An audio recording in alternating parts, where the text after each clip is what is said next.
Y al Rey de Reyes, al Señor de Señores, gloria, honra y honor por los siglos de los siglos. Amén. Hay esperanza, hermano. Hay esperanza, hermana, para ti, para mí. Jesucristo no está muerto, Él está vivo y con Cristo hay victoria. ¿Qué tal, queridos hermanos amigos? Soy el Padre Pedro Núñez y bienvenidos a este su programa Conozca Primero su Fe Católica. Hoy vamos a hablar de una mujer que perseveró, una mujer que optó por tener fe. Bien sabemos que la fe es un don maravilloso de Dios, pero la fe también es una decisión en medio de tus peores momentos, situaciones, dificultades. Si tienes fe, vas a ver la gloria de Dios. Dice la palabra de Dios, dice el Señor Jesús en el Evangelio según San Juan, capítulo 11, versículo 40. En este momento, hermano, antes de hacer absolutamente nada más, nos ponemos a la presencia del Señor, del Dios del poder y la victoria. Hermano, hermana, vamos a orar. Padre Santo, Padre amantísimo, Padre misericordioso, gracias, oh Dios, por la fe que es capaz de mover los obstáculos más difíciles, las situaciones más adversas, comenzando con nuestra propia vida y, sí, mi Dios, comenzando en nuestra propia casa. No hay obstáculo que tú no puedas vencer, Señor. No hay corazón, mi Dios, por duro que esté, que tú no puedas hacer sensible a tu divino amor. No hay adversidad, no hay tribulación, Señor, en el hogar, en uno mismo, en la sociedad en que vivimos, que si ponemos todo en tus manos y sabemos orar, Señor, y no darnos por vencido, Señor, no hay situación adversa que no podamos sobrepasar. Yo te pido, mi Dios, por cada uno de tus hijos, de tus hijas que está escuchando en estos momentos estas palabras, y que tal vez, mi Dios, en lo interior de su corazón se siente desanimado, se siente atribulada, se siente sin esperanza, mi Dios. Yo te pido, mi Dios, que este sea un momento de renovación espiritual, que este hijo tuyo que se siente sin fuerzas, mi Dios, que se siente que tú lo has dejado de tu santa mano, que pueda experimentar el poder de tu divina presencia, que lo está levantando en estos momentos y le están dando la oportunidad, mi Dios, de un nuevo comienzo. Yo te pido, Señor, por esta hija tuya que se siente cansada, que siente que las cosas no cambian en su vida, que las cosas no cambian en su familia, que todo sigue igual o peor. Señor, dale una doble porción de tu Espíritu Santo, levántala, Señor, en estos momentos y dale, Señor, la fe que necesita para poner toda su confianza, toda su vida en tus santas manos, en tus manos poderosas, Señor. Tú, Señor, que eres el Dios del poder, el Dios de la victoria, levanta, Señor. Tú que eres el Dios de la vida, el Dios de la esperanza, restaura, Señor, nuestra fe en ti.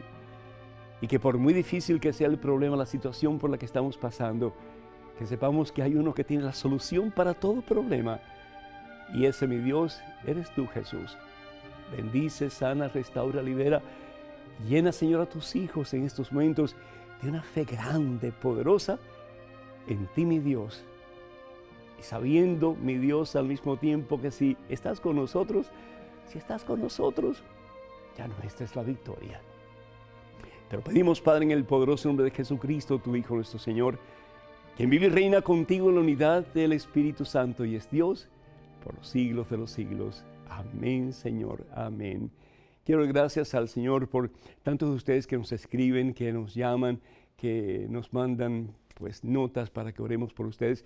Quiero pedir muy especialmente por una prima que tengo en Puerto Rico que se llama Belkis, que el Señor la siga sanando, la siga liberando de sus dolores y la haga completamente saludable para gloria del Señor.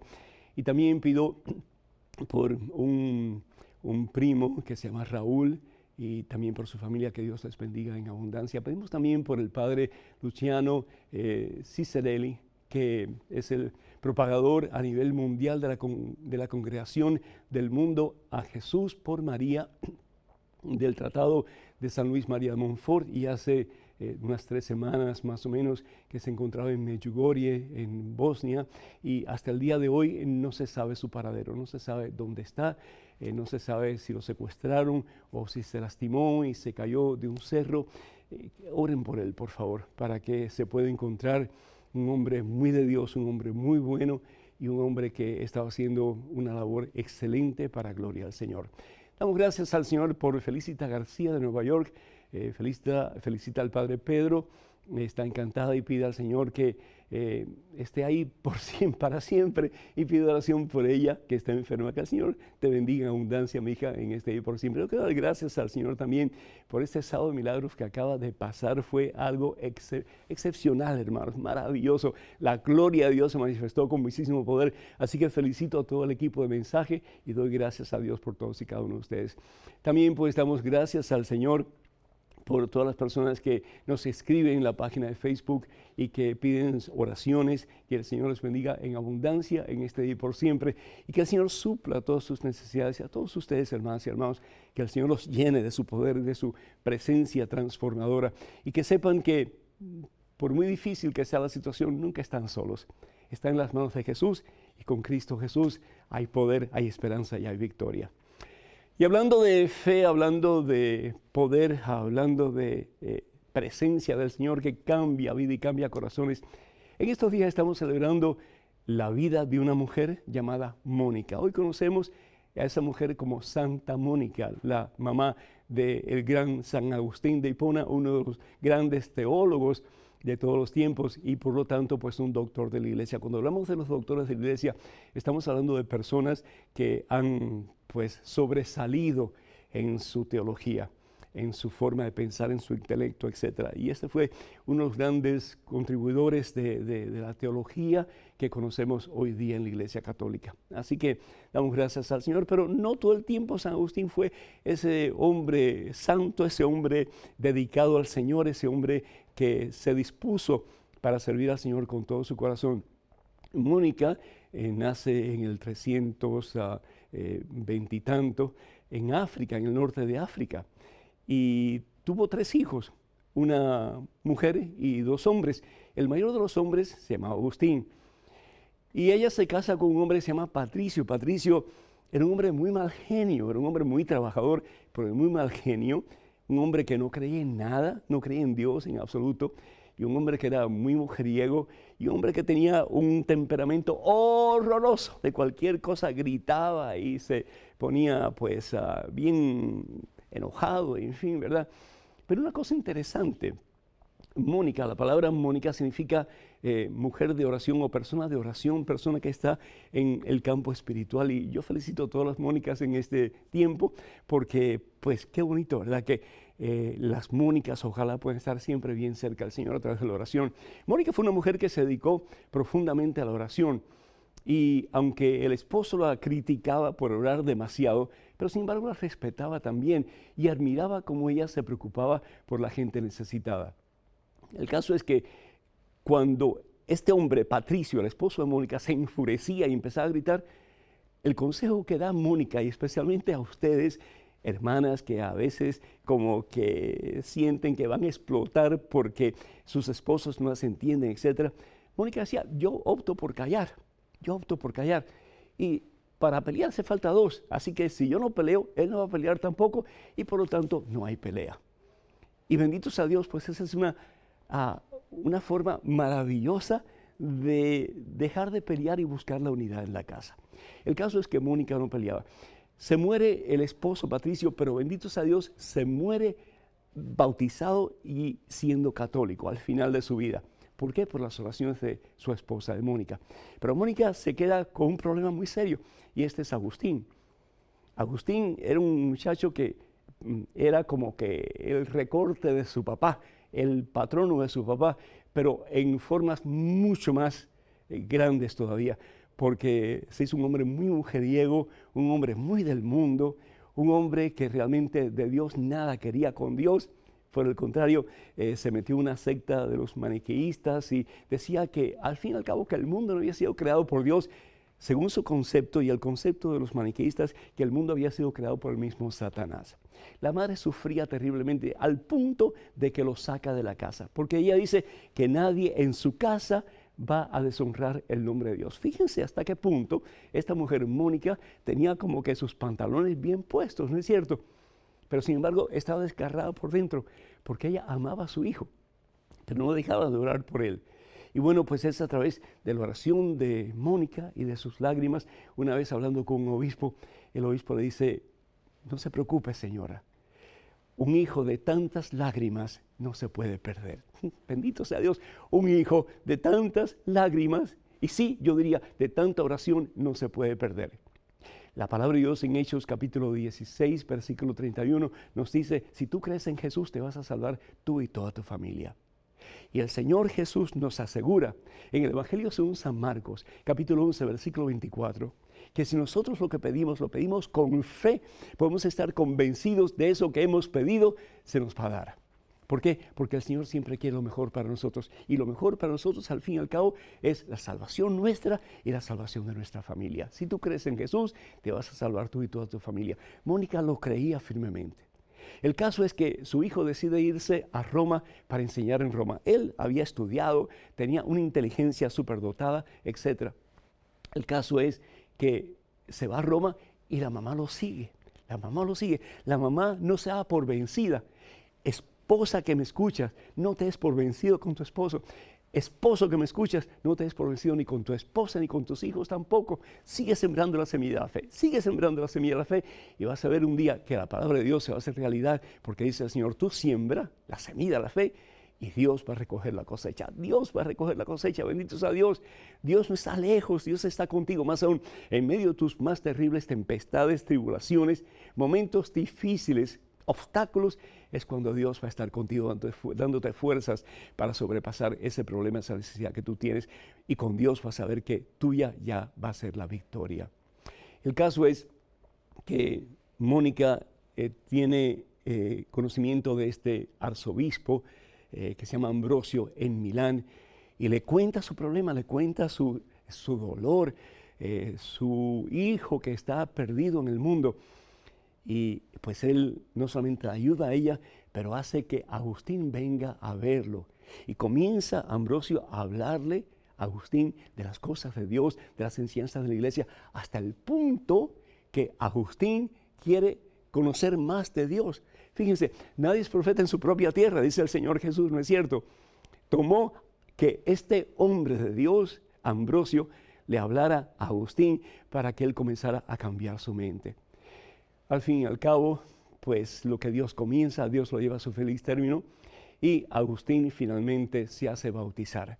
Y no solamente se hace bautizar, pero llega a ser un hombre de Dios total y completamente.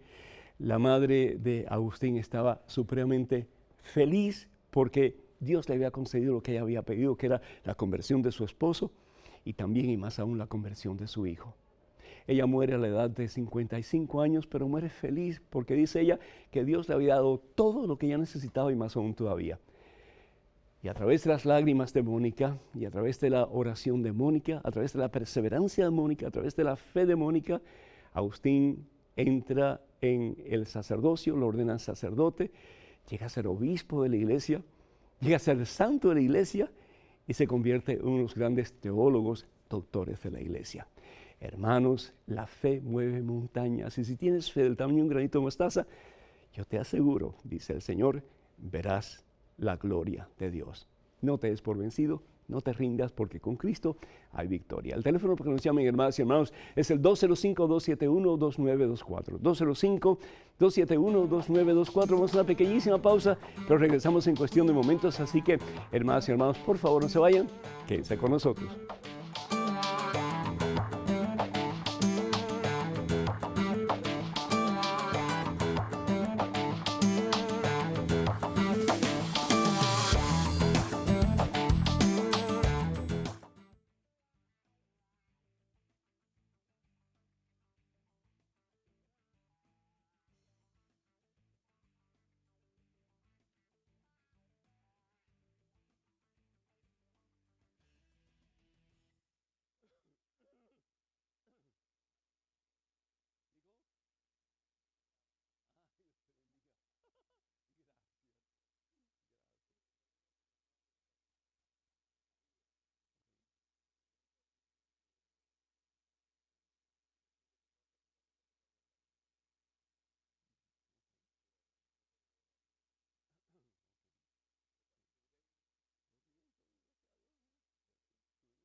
Gloria al Rey de Reyes, gloria al Señor de Señores Jesucristo. Hermanas y hermanos, estamos en vivo y en directo en este su programa. Conozca primero su fe católica, soy el Padre Pedro Núñez. Tenemos a María desde Florida. María, ¿me escucha? Sí, Padre, buenas tardes. Un abrazo en Cristo Jesús. Amén. Dios te bendice, María. Bienvenida. Adelante, por favor. Bueno, Padre, gracias por las horas de evangelización que nos brinda siempre por televisión e internet. Gracias. El Espíritu Santo los siga iluminando, ya que fortalece nuestra fe. Amén, amén. Dios te bendiga, Bueno, Padre, María. gracias, Padre. Primero que todo, le quiero pedir disculpas por algo que me entristece mucho cuando escucho los mensajes de algunos hermanos que envían tratándolo mal a usted con frases hirientes y con críticas. Y a todos los hermanos que nos están escuchando, les pido el favor que el Padre Pedro merece respeto, es un siervo de Dios, ya que nos trae las enseñanzas de Cristo Jesús y nos fortalece la fe. Gracias, María. Muy amable. Dios te bendice. Pero sabes una cosa, María, está bueno que cada cual exprese su punto de vista, pues eso es lo que queremos, que las personas puedan expresar libremente su punto de vista para que en alguna forma podamos ayudarlos a conocer la verdad, que al fin y al cabo es la que enseña la Iglesia Católica porque está guiada por el Espíritu Santo, prometido por el mismo Jesús. Sí. Listo, Padre. Bueno, mi pregunta es la siguiente. A ver si nos podría hacer el favor de explicarnos si los 7 pecados capitales son pecados mortales y cuáles son. Y si esos pecados, yo sé que uno es la lujuria, debemos confesarlos ante el Santísimo en el sacramento de la reconciliación. Así es, María. Pues la palabra capital viene de capita o cabeza y son los pecados que realmente encabezan todos los demás pecados. Por ejemplo, la envidia, la lujuria, pues la gula, todos esos pecados como que nos apartan de Dios. ¿Por qué? Porque buscamos las cosas materiales y nos olvidamos de lo importante que es Cristo Jesús, que es Dios. Entonces, todos estos pecados sí nos llevan a una pues separación con Dios y eso desafortunadamente pues nos hace muchísimo daño. ¿Por qué? Porque sin querer o queriendo, pues no solamente nos apartamos de Dios, pero damos muerte a la vida de Dios entre nosotros. Entonces, tenemos que tener mucho cuidado porque esos pecados pues dañan nuestra relación con Dios y nos apartan de Dios. De nuevo, la palabra capital, que viene de capita, que son, es decir, la palabra cabeza, que son los que encabezan los demás pecados. Por ejemplo, cuando yo siento envidia por alguien, ¿qué es lo que yo hago? Muchas veces hablo mal de esa persona, critico a esa persona, lastimo a esa persona, lujuria, es decir, ¿qué es lo que yo hago con mi vida? ¿Cómo yo me comporto con mi esposa, con mi esposo? Y si no estoy casado, trato de buscar cómo saciar mis deseos con una mujer o con un hombre o con quien sea. Pero ya una vez que lo hago, pues ya como que descarto a esa persona muchas veces porque no hay un compromiso serio, no hay un rendimiento de mi vida por amor hacia esa persona.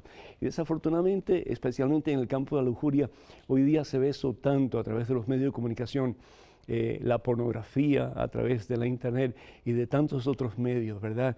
Que hacen que nuestra mente y nuestro corazón se endurezca y pongamos nuestro tesoro en el lugar equivocado. Ese tesoro se convierte en lo que el mundo ofrece para darme un poquito de satisfacción y Jesucristo, Dios, deja de ser mi tesoro. Entonces tenemos que tener mucho cuidado porque esas cosas no solamente nos apartan de Dios, pero nos pueden esclavizar. La gula, por ejemplo, ustedes pueden decir, no, pues eso no es un pecado tan serio, pero sí en el sentido de que es satisfacer mi carne, mis deseos, y eso me lleva pues a otros pecados más serios todavía. Entonces, por el amor de Dios, tengamos muchísimo cuidado con lo que hacemos porque estamos aquí de paso y lo importante pues es hacer la voluntad de Dios para estar no solamente cerca de Dios, pero para traslucir la presencia de Dios, especialmente a aquellas personas que están más cerca de nosotros. Tenemos en estos momentos un correo electrónico. Adelante, por favor.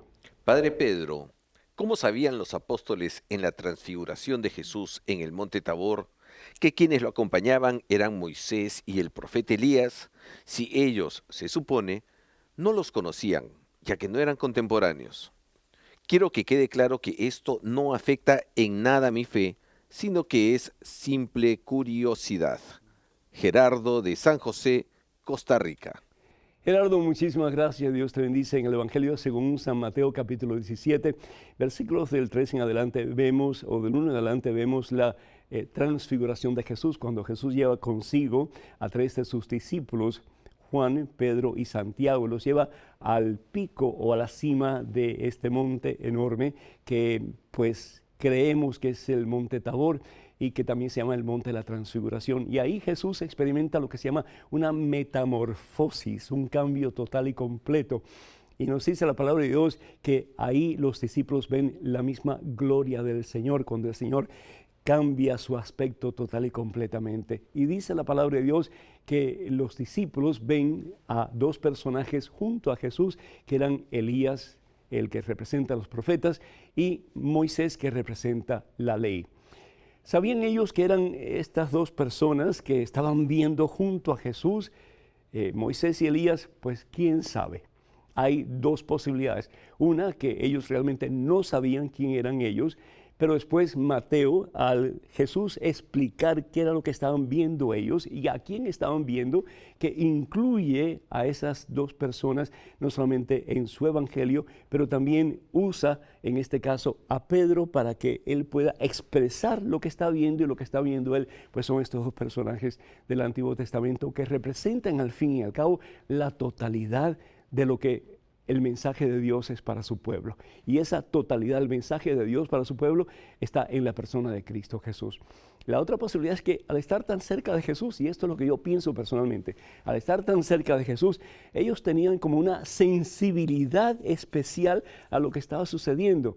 Y no solamente tenían una sensibilidad especial a lo que estaba sucediendo, pero ellos pudieron escuchar la voz del cielo, no solamente saber que ahí estaban estos 2 personajes importantes por su cercanía a Jesús en ese momento, pero también la voz del cielo, Evangelio según San Mateo capítulo 17 versículo 5, en que escuchan la palabra del mismo Dios que le dice: este es mi hijo, el amado, este es mi hijo, escúchenlo.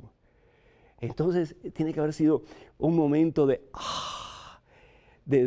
poder de Dios. ¿Por qué? Porque a medida que nosotros nos acercamos a la fuente de vida y salvación eterna que es Jesucristo, a medida que nosotros nos adentramos en Jesús, y de ahí una forma maravillosa es la oración, pues entonces comenzamos a comprender cosas que antes no comprendíamos, que antes no entendíamos. Y yo creo firmemente que ese momento de unión con Cristo Jesús, de Cristo transfigurado, ese momento de experimentar la gloria de Dios, pues fue un momento de tan íntima comunión con Jesucristo, el Dios hecho hombre, que ellos podían escuchar también la voz del Padre, que les decía en ese momento: este es mi hijo. Y al decirle este es mi hijo, le está diciendo: este es Dios. ¿Por qué? Porque para la cultura hebrea el Hijo es de la misma esencia que el Padre, y si Jesús es de la misma esencia que el Padre, entonces Jesús es Dios. Y Jesús es Dios porque al fin y al cabo es el Dios hecho hombre, el Dios encarnado, el Dios que habita con nosotros y entre nosotros. Entonces, ojalá que esto te ayude a fortalecer tu fe y estar conscientes de que al acercarnos a Cristo Jesús, como le pasó a Santa Mónica, vamos a experimentar no solamente el poder de Dios, pero también vamos a ser mucho más sensibles a lo que Dios quiere decirnos y lo que Dios espera de nosotros. Tenemos en estos momentos otro correo electrónico, así que adelante, por favor. Padre Pedro, tengo una amiga mayor, casada civilmente, que no se considera católica, aunque recibió el bautizo. Tampoco recuerda si hizo la primera comunión. Como su esposo es católico, van a misa juntos el domingo y ella comulga. Le dije que no podía comulgar porque era pecado mortal. Le comenté eso al obispo y me dijo que no debería ser tan estricta, que tendría que decirle que podía comulgar, pero que iba a aprovechar mejor la comunión cuando reciba la formación y los sacramentos. Respeto la opinión del obispo, pero no la comparto. Necesito su orientación sobre mi proceder con esto. Isabel. Isabel, tú estás bien. Es decir, tú estás bien. La persona que se acerca a recibir la Santa Comunión, si no está en estado de gracia, comete un pecado más. Y esto lo encontramos en la primera carta de San Pablo a los Corintios, capítulo 11, versículo 29. Y la palabra de Dios dice así: En la primera carta de San Pablo a los Corintios, capítulo 11, versículo 9, el que come y bebe indignamente, come y bebe su propia condenación al no reconocer el cuerpo. Y nosotros queremos por todos los medios ayudar a las personas que conocemos y que amamos, sobre todo para que ellos estén conscientes de lo que tienen que hacer, lo que no pueden hacer para su propio bien y para su propia salvación. Así que felicidades. Y la palabra de Dios pues nos anima a que estemos en estado de gracia, es decir, que estemos con el alma limpia antes de recibir a ese que es el todo limpio, todo puro, todo perfecto, que es Dios. Lo que yo sí creo que el obispo te está diciendo es, Isabel, ten cuidado. Es decir, a veces es mejor una gotita de miel que no un barril de vinagre. Entonces, no es que le hayas dicho las verdades como son, sino en la forma en que se lo dices. Y tal vez lo importante es que tú te sientes a hablar con ella y que le digas que tú estás muy interesada en su salvación y que ella tiene que hacer las cosas según la voluntad de Dios para ella poder seguirse acercando al Señor, que al fin y al cabo es la meta de todo cristiano, la meta de todos nosotros, la meta de ella y la meta mía. Y qué bueno que esté asistiendo a la Iglesia Católica. Y qué bueno que aunque ella fue bautizada y después se apartó de la Iglesia Católica, hoy Dios está utilizando a su esposo para que ella regrese a la madre que al fin y al cabo la ha estado esperando con brazos abiertos, que es la Iglesia Católica. Pues hablarle de que precisamente lo que estamos hablando, de que tenemos que estar en estado de gracia. Ella necesita pues recibir formación, como bien dijo el obispo. Ella necesita saber qué es lo que cada sacramento implica, especialmente el sacramento de la Eucaristía, lo que estamos recibiendo en la Santa Comunión, que no es un pedazo de pan, sino que al fin y al cabo es al mismo Dios, al mismo Cristo Jesús en ese pan vivo bajado del cielo. Es importante que ella pues haga lo que pueda para que ella pueda restablecer su relación con el Señor a través del sacramento del matrimonio. Y es importante que vaya entonces a ver un sacerdote para que los dos comiencen un proceso de nulidad del matrimonio, si es el de ella solo, de los dos, en fin, como sea, ¿verdad? Y después la importancia de confesar una vez que ella ya tenga su nulidad o el anulamiento de su matrimonio, una buena confesión para sacar toda esa basura que ha acumulado por tanto tiempo y que todos acumulamos por tanto tiempo para comenzar una vida nueva. De nuevo, la importancia de lo que acabas de decir es trascendental. Dice la palabra de Dios, dice el Señor Jesús en el Evangelio según San Mateo, capítulo 19, versículo 6. De manera que ya no son dos, hablando de la pareja, sino que una sola carne. Pues bien, lo que Dios ha unido, que el hombre jamás lo separe. Así que el Señor te bendiga, que el Señor te dé sabiduría, entendimiento y sobre todo mucho amor para que le hables a esta persona de tal manera que lejos de apartarla de la iglesia, la ayudes para que venga a los pies de Cristo Jesús en la iglesia que le dio a Jesús, que es la Iglesia Católica. Tenemos en estos momentos otro correo electrónico. Adelante, por favor. Padre Pedro, soy católica con un poco de conocimiento de la palabra de Dios. Tengo bien claro que, si Dios conmigo, ¿quién contra mí? Sin embargo, están pasando cosas raras en la casa de mi nuera. Soñó con gusanos y empezaron a aparecer por toda la casa. Mi nieta tiene pesadillas espantosas. ¿Cómo puedo ayudarlas? Griselda. Griselda, que el Señor te bendiga. Pues primero que todo quiero decirte que la palabra de Dios nos dice en la primera carta de San Juan, en el capítulo 4, versículo 4, y ojalá que la lleves a tu corazón, lo que dice la palabra de Dios, ¿verdad? En la primera carta del apóstol Juan, capítulo 4, versículo 4, dice que el que está dentro de ti es mucho más poderoso que el que está afuera. Yo recuerdo, a mí me decían los pastores de iglesias satánicas alrededor de la parroquia que yo tenía, que iban a abrirme la barriga, que me iban a sacar el intestino, que me iban a hacer todo tipo de cosas, porque al fin y al cabo yo estaba mal, decían ellos. Ellos estaban bien, los satánicos decían, nosotros estamos bien y usted está mal. Pero ¿sabe una cosa? El Dios que está dentro de mí es mucho más fuerte que todos los poderes del infierno que están fuera de mí. Y ese Dios que está dentro de mí es Jesucristo. Que tú puedas creer eso. Que a través de la oración, a través de una relación cada día más íntima con el Señor Jesús, tú puedas creer de verdad que Dios está contigo. Lo que dice el Señor Jesús, no te dejaré huérfano, no me apartaré de ti. Y ojalá que ustedes le puedan decir eso a la niña que tiene pesadillas y decírselo antes de ella ir a dormir. Lo que dice la palabra de Dios en el Evangelio según San Mateo capítulo 28. No te dejaré huérfano. estaré contigo siempre. Capítulo 28, versículo 20, no te dejaré huérfano. Y qué bueno el estar consciente de esa realidad, que yo puedo dormir plácidamente, tranquilamente, porque si Dios conmigo, nadie puede estar en mi contra. Yo todo lo puedo en Cristo que me fortalece. Y en relación a los gusanos, pues 2 cosas te pido. Que ustedes pidan a un sacerdote que venga a bendecir la casa y que esa casa sea consagrada a Dios y que ustedes como familia sean consagradas a Dios también. Yo pregunto, ¿y dónde está el papá de la niña? ¿Está con ella? ¿Está con ustedes o no está con ustedes? Tú hablas de la niña, hablas de tu hija y hablas de ti, pero no hablas del papá.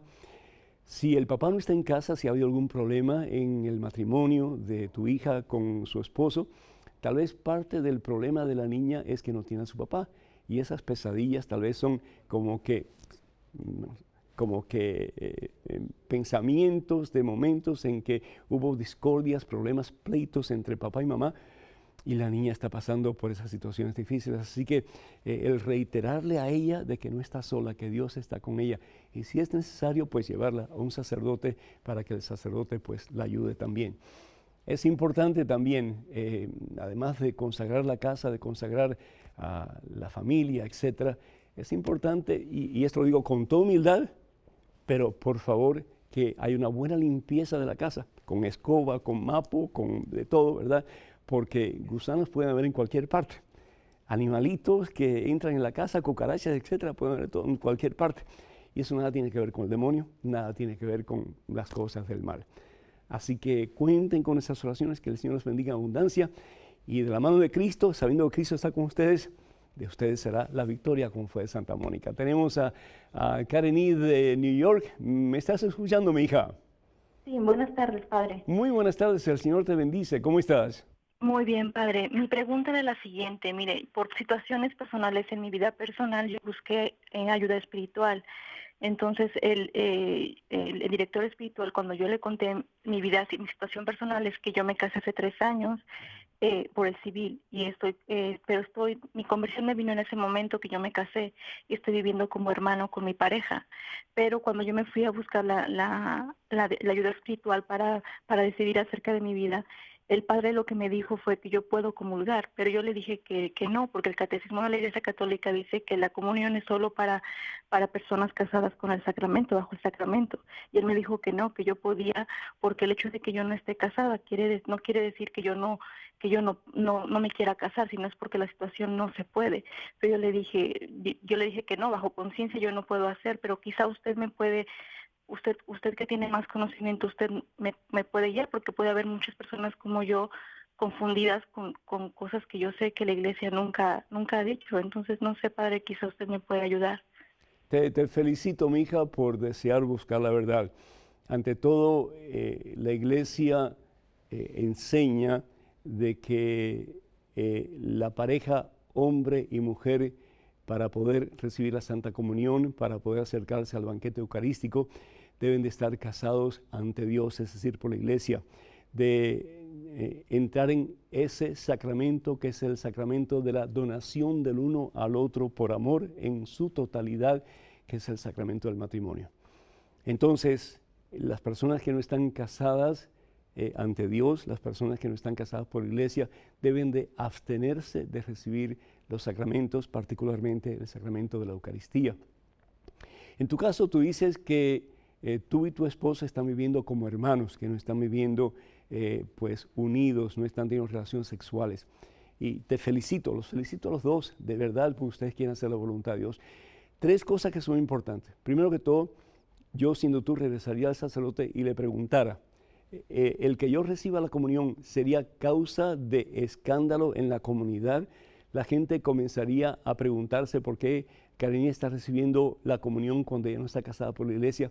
Si eso es así, y si el sacerdote te ha dicho que tú puedes recibir la Santa Comunión porque ustedes no están viviendo juntos como pareja, pues entonces mi sugerencia es, si él te dice, sí puede ser causa de escándalo, puede ser causa de que la gente pues se confunda, yo siendo tú iría a otra parroquia, iría a otra comunidad, y en esa otra parroquia, en esa otra comunidad donde la gente no te conoce, no conoce a tu esposo tampoco, que ustedes se acerquen al sacramento de la Eucaristía después de haber pues hecho una buena confesión. y haber recibido la absolución sacramental.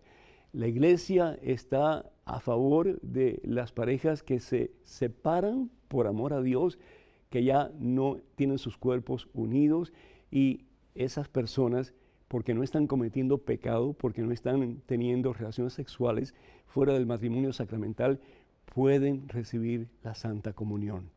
Entonces, yo te felicito de nuevo por el deseo de ustedes de hacer las cosas según la voluntad de Dios, y ustedes por estar separados, por no tener relaciones sexuales íntimas, ustedes pueden recibir la Santa Comunión. De nuevo, si es causa de escándalo en tu parroquia, vayan a otra parroquia. Importante que hagan una buena confesión antes de recibir al Señor, y después pues recibir al Señor y mantenerse castos, mantenerse célibes hasta que ustedes puedan arreglar su situación matrimonial y puedan casarse por la iglesia. Que Dios les bendiga y cuenten con nuestras oraciones. En estos momentos, pues vamos a una pequeña pausa. El teléfono para que nos llamen es el 205-271-2924. 205-271-2924. Regresamos en cuestión de momentos, así que, hermanos y hermanos, por favor, no se vayan, quédense con nosotros.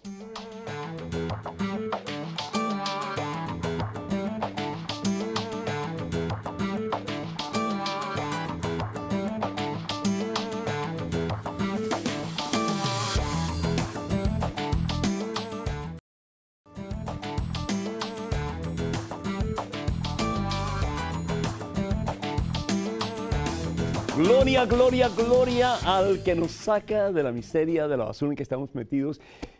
Y si creemos en Él, nos da la oportunidad de un nuevo comienzo, porque al fin y al cabo, Dios hace milagros todos los días, Dios hace obras portentosas todos los días, pero tenemos que cooperar con Él para que Él haga cosas maravillosas. Decía San Agustín precisamente, el Dios que te creó sin tu consentimiento no te puede salvar sin tu consentimiento. Tenemos en estos momentos un correo electrónico. Adelante, por favor. Padre Pedro, en la entrada triunfal de Jesús a Jerusalén, ¿por qué unos evangelistas dicen que Jesús montó un burrito y otros dicen que montó dos animales, un burrito y un asno? ¿Cómo lo refiere Mateo 21:2? ¿Qué quiere decir esa diferencia entre ambos relatos? Joel, de Venezuela. Joel, muchísimas gracias, Dios te bendiga. Si nosotros vamos al Evangelio según San Mateo capítulo 21, versículos del 2 al 7, dice la palabra de Dios: Jesús envió a 2 discípulos con esta misión. Vayan al pueblecito que está enfrente o al frente, y allí encontrarán una burra atada con su burrito. Una burra atada con su burrito. Desátenla y tráiganmela. Si alguien le dice algo, coméntenle: el Señor necesita, y será devuelto cuanto antes. Es decir, Mateo pone el énfasis en la profecía de Zacarías en el Antiguo Testamento. En el capítulo 9, vamos a ver aquí un momentito, en el capítulo 9, versículo 9, en que Zacarías dice lo siguiente: salta llena de gozo, oh hija de Sión, es decir, hablando del pueblo de Dios, ¿verdad?, de Israel. Lanza gritos de alegría, hija de Jerusalén, pues tu rey viene hacia ti. Él es santo y victorioso, humilde y va montado sobre un burro, sobre el hijo pequeño de una burra. Y ahí está la respuesta. Los demás evangelistas, Marcos y Lucas, pues hablan de un solo animal. Pero en este caso, Mateo habla de dos animales. ¿Por qué? Porque el burrito es pequeño todavía y la mamá está a su lado. Jesús va a montar sobre el burrito para de esa manera pues realizar o completar la profecía de Zacarías. Pero no se montan los dos a la misma vez, se monta solamente en el pequeño, sobre el hijo pequeño de una burra.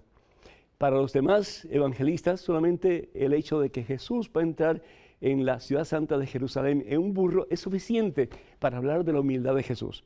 Ellos quieren enfatizar la humildad de Jesús, el Dios grande, maravilloso, poderoso, infinitamente grande, que se hace humilde y se monta en un burro.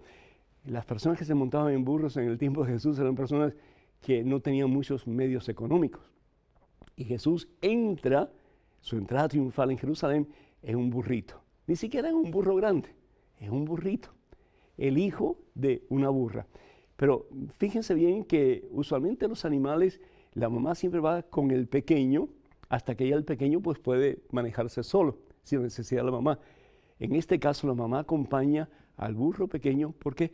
Porque todavía el burro pequeño necesita de su madre. El énfasis de Mateo es en el cumplimiento de la profecía del profeta Zacarías. El énfasis de los otros dos evangelistas es la humildad de Jesús. Y ahí está la diferencia. Pero, por ejemplo, si tú vienes a mi casa con otra persona y yo le digo a mi hermano, mira, vino fulano de tal, pero no digo la otra persona, ¿por qué? Porque me interesa más resaltar a esta persona por la razón que sea. Eso no quiere decir que no haya venido con otra persona. En el caso de Mateo, Mateo resalta a las dos personas, es decir, perdón, los dos animales. ¿Por qué? Porque son importantes, sobre todo el pequeño, en el que Jesús entra para dar así a entender que la profecía se ha cumplido. En el caso de los dos, simplemente para dar a entender la humildad de este Dios maravilloso que no solamente se hace uno como nosotros, pero se anonada hasta lo máximo. Bendito sea Dios. Tenemos en estos momentos otro correo electrónico con otra pregunta. No, tenemos una llamada desde Nueva York, llamada desde Marino. Marino, ¿me escuchas? Sí, le estoy escuchando, padre. Buenos días. Buenos días, María. El Señor te bendice. ¿Cómo estás, mijo? Gracias, bendecido por el Señor. Amén. Adelante con tu pregunta, por favor. Sí, yo le quería preguntar, padre, sobre... Yo tengo problemas de esquizofrenia. Ajá. Entonces, yo siento cosas espirituales grandes, tremendas. Entonces, le rezo el rosario a la Virgen María hasta 2 veces y siento que ella me habla, pero eso digo que siento cosas espirituales. También quiero preguntarle que hay una iglesia que se llama San Mateo, que es por carta que ellos escriben, pero Ajá. quiero que me hable sobre esa iglesia porque no la conozco, Marino. No conozco esa iglesia. ¿Dónde está? Son por carta que ellos lo hacen, pero exigen dinero para que le enviarle, para ellos que hagan enviarle. Entonces yo digo, no la conoce esa iglesia. No, cuida eso, Marino. Es decir, cuando alguien te pide dinero simplemente por pedirte dinero, ten mucho cuidado porque hay mucha gente abusadora que, perdón, lo que quiere pues es tratar de sacarle dinero a las personas. Ten mucho cuidado. Si tú vas a ayudar a alguna iglesia, ayuda a tu parroquia, pero no te pongas a ayudar a personas que realmente, o instituciones que tú no sabes quiénes son. Ahora, si tú sabes quién es esa institución o esa persona que te pide y esa persona tiene validez, razón para pedirte ayuda, pues entonces hazlo. Pero antes de enviar dinero, por favor, cerciórate de que estás enviando dinero a la institución o a la persona que lo va a utilizar con el propósito que dice que lo va a utilizar. Porque hay muchos, de nuevo, que tratan de sacar pues provecho a las situaciones de las personas y le sacan dinero y al fin y al cabo va para la bolsa. Así que, y si tienes esquizofrenia, pues te pedimos que vayas a ver a un médico. Me imagino que estás bajo tratamiento, pero cuídate mucho y eso es curable. Y al fin y al cabo, pues todos tenemos un poquito de desbalance mental de una forma u otra, de desbalance emocional de una forma u otra. Y al fin y al cabo, pues poner nuestra confianza en el doctor de doctores, que es el que nos da estabilidad en todo el sentido de la palabra, y su nombre es Jesucristo. Que Dios te bendiga, cuenta con nuestras oraciones. Un correo electrónico, adelante, por favor. Padre Pedro, ¿cuándo es pecado la utilización de células madres y cuándo no lo es? Agradeciendo de antemano su respuesta, le saludo y le envío bendiciones. Camilo de República Dominicana. Camilo, muchísimas gracias. Perdón, estoy un poquito afónico. Muchísimas gracias, Camilo. Hay diferencia entre células madre que se obtienen de un embrión, células madre embrionarias y células madres de personas que estamos vivos en este mundo, es decir, de células madre adultas. Una gran diferencia. La Iglesia está a favor completamente de la extracción y la utilización de células madre adultas, que se pueden extraer de la placenta, se pueden extraer del cordón umbilical, se pueden extraer aún del cerebro y de diferentes partes del cuerpo del ser humano. Pero eso no le hace daño al ser humano cuando esas células madres son extraídas del cuerpo de un infante ya nacido o de un ser humano en su completo desarrollo. Lo que la iglesia está en contra es de matar embriones para poder sacar células madre. La iglesia está en contra de eso. ¿Por qué? Porque cada embrión es una vida humana. Una vida humana.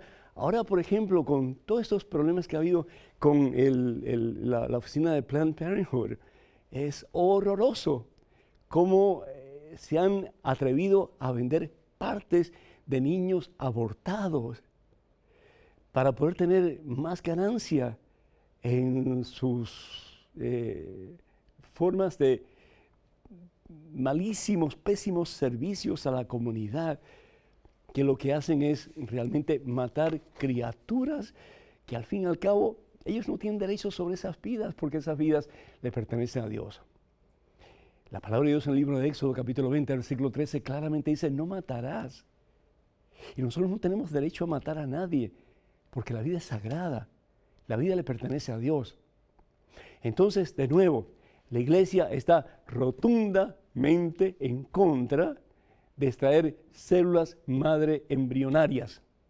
¿Por qué? Porque para hacer eso hay que matar al embrión, hay que matar a la vida del ser humano en su tiempo de crecimiento en el vientre de su madre. Y eso es un pecado serio. Ahora, la iglesia está muy a favor de extraer células madre adultas porque el beneficio puede ser muy grande. Esas células pueden ayudar a la restauración de muchísimos órganos. Y bendito sea Dios, qué bueno que la ciencia haya podido dar ese paso y tantas personas puedan recuperar su salud a través de estos procesos. Así que por favor, distingamos entre células madre embrionarias y células madre adultas que sí se pueden sacar, mientras las otras realmente son pues un genocidio. Estamos matando seres humanos, especialmente a los más indefensos en los vientres de sus madres. Tenemos en estos momentos otro correo electrónico con otra pregunta. Adelante, por favor. Padre Pedro, ¿qué me podría decir acerca de las almas del purgatorio? Segunda de Macabeos habla del rezo por los muertos. El purgatorio es un dogma de la Iglesia Católica, ¿verdad? Yo rezo muchísimo por ellas y siempre estoy alentando a otras personas a orar por su pronta liberación. Carmen. Carmen, Dios te bendiga. El purgatorio es dogma de la Iglesia Católica, definitivamente, sí. Creemos que para entrar en la presencia del todo santo, todo perfecto, todo puro, que es Dios, pues tenemos que estar nosotros limpios, no solamente de pecado, sino que de toda consecuencia del pecado, de las cicatrices del pecado. Cuando yo voy a confesarme y el Señor me da la absolución a través del sacerdote, del confesor, yo quedo libre de esos pecados. Pero las secuelas de esos pecados, las consecuencias de esos pecados quedan conmigo.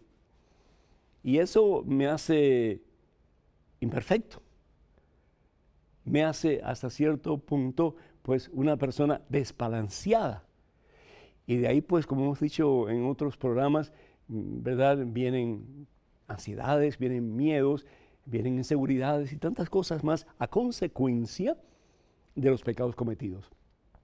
Siempre el pecado daña, siempre el pecado lastima, siempre el pecado destruye nuestra relación con el Señor en alguna manera. Entonces, ¿qué es lo que nos pide la palabra de Dios en Hebreos capítulo 12, versículo 14? Nos dice la palabra de Dios lo siguiente, en Hebreos 12, 14, dice la palabra de Dios, procuren estar en paz con todos y progresen en la santidad. Progresen en la santidad, pues sin ella nadie verá a Dios. Podemos decir nosotros, soy santo, es decir, soy perfecto, soy imagen y semejanza de Dios. De verdad que mi relación con Dios es tan estrecha, tan íntima, que la gente cuando me ve a Dios en mí. Lo más probable es que tengamos que decir que no, porque por muy buenos que seamos, siempre podemos ser mejor. Y la meta al fin y al cabo es la santidad. ¿Qué significa la palabra santo? Consagrado, en este caso a Dios, total y completamente. Entonces, ¿qué es el purgatorio? Es el proceso a través del cual yo me uno a Dios. Yo dejo todo lo que yo he estado apegado por tanto tiempo en mi vida, a las cosas, a los sentimientos, a las pasiones, lo que sea que me ha apartado de Dios, para pegarme solamente a Jesucristo. Para ser de Jesús, de verdad, el centro del Señor, el amo y el Dios de mi vida. Entonces sí yo puedo entrar en la presencia de Dios. ¿Por qué? Porque soy depurado, soy limpio, estoy en presencia de Dios. Y eso es lo que dice precisamente la palabra de Dios en 1 Corintios capítulo 3, versículos del 13 al 15. De nuevo, la palabra de Dios en la carta de San Pablo a los Corintios, comenzando con el versículo 13, dice la palabra de Dios, capítulo 3, versículo 3 en adelante. Un día se verá el trabajo de cada uno. La fe es lo que salva, no hay duda de eso.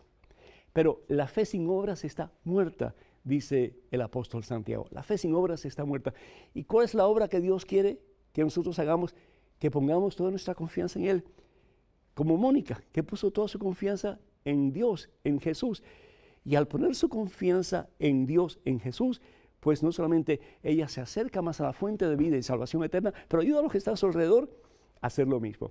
Entonces dice aquí la palabra de Dios, cada uno se verá lo que cada uno ha hecho. Será público en el día del juicio cuando todo sea probado por el fuego. El fuego es el amor de Dios. El amor de Dios que depura, que sana, que limpia, que restaura, que libera, que salva. El fuego pues probará la obra de cada uno. Si lo que ha construido resiste el fuego, será premiado, es decir, el cielo. Pero si la obra se convierte en cenizas, el obrero tendrá que pagar, y ese es el purgatorio, se salvará, pero como a través del fuego. Sigo orando por las almas del purgatorio. Sigo orando para que ellas puedan dejar todo, revestirse de verdad de la limpieza, la pureza, la magnificencia, la santidad de Dios y entrar en su presencia. Ojalá que así lo hagamos todos.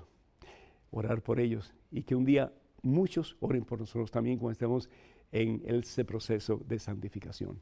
Hermanos y hermanos, el 5 de septiembre, con el favor de Dios, voy a estar en Sahuarita, Arizona. Para más información, por favor, comuníquense con Enrique y Rosa Rivera, el teléfono área 520 y el número telefónico 393-9488. 393-9488.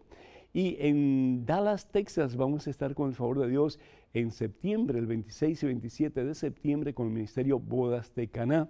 Para más información, comuníquense por favor con Willy y Rocío Vilches. Willy y Rocío al teléfono área 214-986-7071. 214-986-7071. Recuerden, para escribirnos, por favor, comuníquense con nosotros a mensaje1.com, mensaje1.com, y la página de este servidor, me encantaría que se hicieran suscriptores de la página, es facebook.com/P. Pedro Núñez, facebook.com/P. Pedro Núñez. Escríbanos también con sus preguntas, si así lo desean, a padrepedro@ewtn.com, padrepedro@ewtn.com. Y les invitamos, hermanas y hermanos, para que nos apoyen con sus oraciones y también pues con su aporte económico cuando puedan, para que podamos seguir llevando la palabra de Dios al mundo entero. Que la bendición de Dios Todopoderoso, Padre, Hijo y Espíritu Santo, esté con ustedes hoy y siempre. Hasta el próximo miércoles, Dios mediante.